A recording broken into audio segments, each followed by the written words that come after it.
प्रधानाचार्य शर्मा जी और can sir, doctor Gairola sir, और आज के जो आकर्षण है जिस हेतु हम सब एकत्रित हुए हैं, हमारे वार्डन साहब और साथ में वार्डन साहब का जितने भी परिवार है, मैं सबका नमन करता हूँ। आप यहाँ आए, स्वागत। और यूं तो काफी कुछ सभी लोगों ने बोला है, लेकिन मैं थोड़ा सा हटकर बोलूंगा, क्योंकि व्यवहारिक चीजें बताइए जो भी बताइए, लेकिन मैं वो बताना चाहूंगा जो वार्डन साहब ने अपने इस कार्यकाल में किया। कुछ बातें जरूर शेयर करूंगा कि आपका एक तो 24 घंटे की आपकी ड्यूटी रहती है। कभी भी ऐसा नहीं मुझे लगा, क्योंकि मैं 5-6 सालों से देख रहा हूं कि कभी फोन नहीं उठा या कोई ऐसी कोई शिकायत नजर आए कि जिससे लिए मुझे वार्डन साहब को बुलाना पड़े, ये कहा था, ये नहीं हुआ है। हमेशा कहने से पूर्व हमारे पास सारी सूचनाएं उपलब्ध हो जाती थी। दूसरे वार्डन साहब की एक बहुत अच्छी खूबी थी जो लगातार सरकार उस पर जोर दे रही है। वार्डन साहब हमेशा हिंदी लिखते हैं, और मुझे लगता है कि एक बार पहले पुरस्कार भी मिला शायद वार्डन साहब की इस विषय में। तो इससे बढ़िया कोई बात नहीं है कि जो अपनी भूमिका निभा रहे हैं।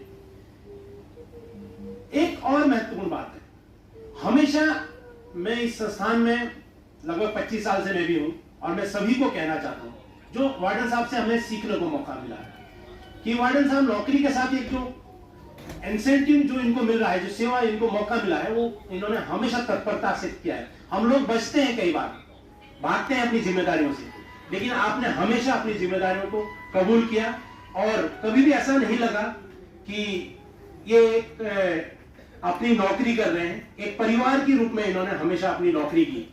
जहां तक 2 बच्चे परिवार में होते हैं, उनको संभालना मुश्किल हो जाता है, लेकिन आपके पास 250 थे, और वो भी विशिष्ट बच्चे हैं जिनके लिए हर एक व्यक्ति के लिए एक व्यक्ति चाहिए, तब जाके उनको सेवाएं मिलती है। लेकिन वार्डन साहब ने कभी भी किसी प्रकार से कोई ऐसी शिकायत नहीं की, और जो आपका धैर्य, सबसे बड़ा हमारे पास हथियार है धैर्य, वो आपसे हमको सीखने को मिलता है।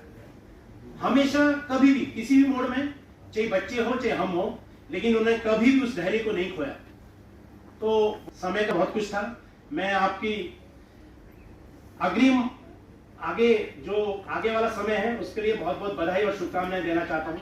आप स्वस्थ रहें, दीर्घायु रहें, और हमें जरूर आपकी जरूरत पड़ेगी, तो आप अपनी जरूरत पड़ने पे आप हमें जरूर सेवा का मौका देंगे। तो मैं यहीं से अपनी वाणी को विराम देता हूं। Thank you.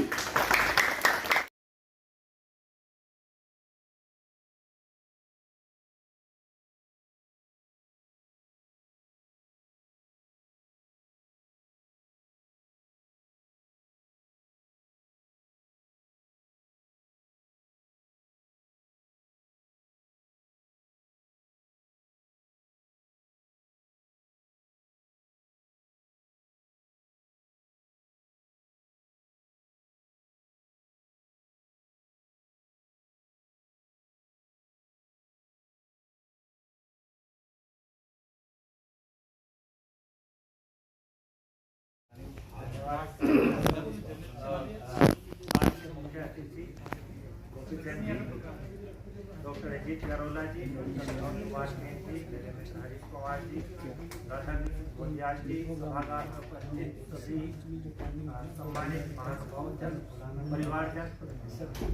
आज गोपीचंद जी सेवानिवृत्त हो रहे हैं, और सेवानिवृत्ति क्योंकि रिटायरमेंट शब्द मैं इनके लिए इसलिए प्रयोग नहीं कर रहा हूँ, क्योंकि इन्होंने जितने दिन भी यहाँ पे कार्य किया वो सेवा ही की, और इसलिए आप कभी भी जिस व्यक्ति के हृदय में सेवा हो वो कभी सेवानिवृत्त नहीं हो सकता। आप आज के बाद भी इस समाज की सेवा करेंगे, और जहाँ कहीं भी आपकी आवश्यकता होगी, क्योंकि आपका कर्म ही सेवा है, और जिसका कर्म ही सेवा होता है वो हमेशा सेवा भाव से ही कार्य करता है। मैंने आपसे जो सीखा वो संवेदनशीलता है, क्योंकि आज ये अवसर है कि इतने लंबे समय तक किसी का भी विदाई समारोह नहीं हुआ, और संस्थान के लगभग सभी कर्मचारियों ने अपनी बारी का इंतजार किया कि हमें बोलने का अवसर मिले, हमें बोलने का अवसर मिले।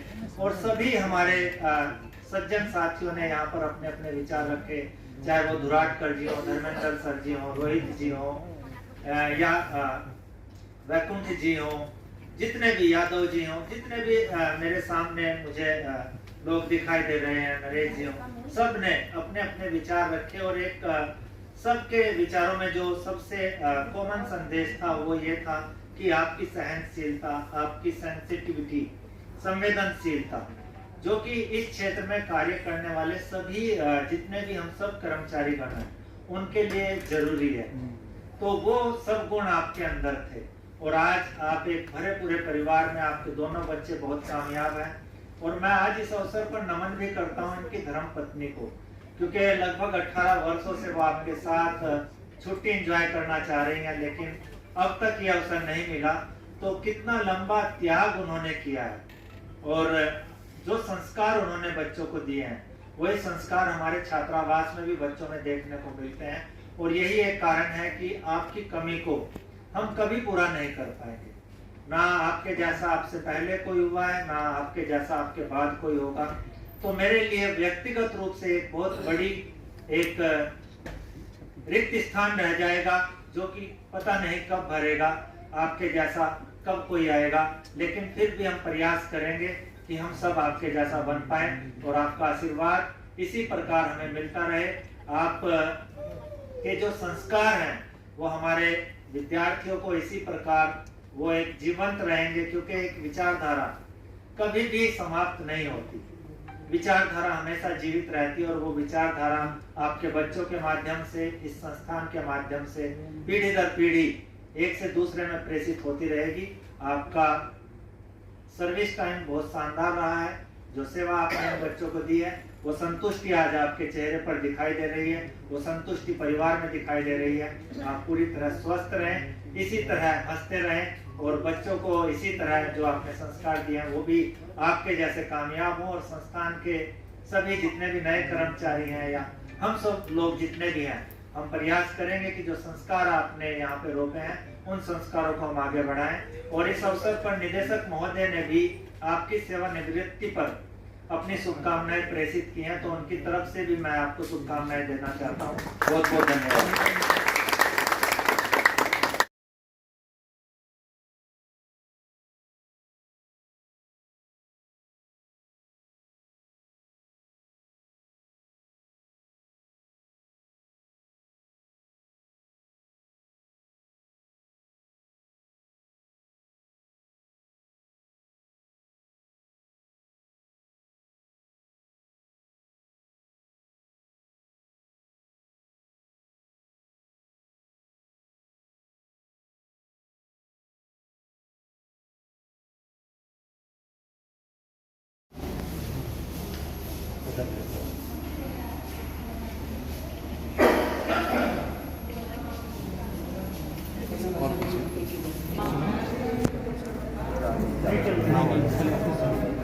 बारिश हो सर थोड़ा सा